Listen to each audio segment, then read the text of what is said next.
ఈ ఉల్లిపాయలు మనం మసాలా కూర వండుకోవాలంటే ఉల్లి పెట్టి కూర వండుకోవాలంటే ఉల్లి చేసిన మేలు తల్లి కూడా చేయదంటారు. అర్థం తెలుసా?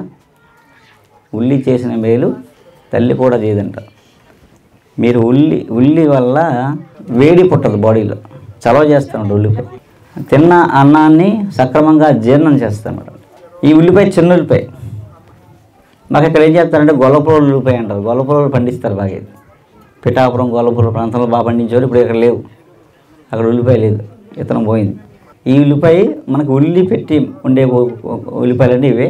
ఇది కొంచెం ఘాటుగా ఉంటుంది, కూర కమ్మగా ఉంటుంది, తిన్నాక సమ్మగా ఉంటుంది, బాగుంటుంది. అంటే హెల్త్ కూడా బాగుంటుంది అన్నమాట. నీరు తక్కువ ఉంటుంది ఇందులో.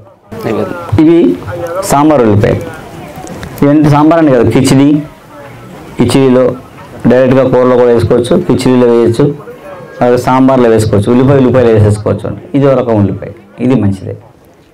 ఈ పెద్ద ఉల్లిపాయలో కొంచెం మా దేశవాళీ అందులో హైబ్రిడ్ కూడా వచ్చేసి అనుకోండి, అది వేరే విషయం. పెద్ద ఉల్లిపాయ, ఈ పెద్ద ఉల్లిపాయ, ఇది తరుగు చేసుకొని మనం కూరలు వండుకోవడానికి.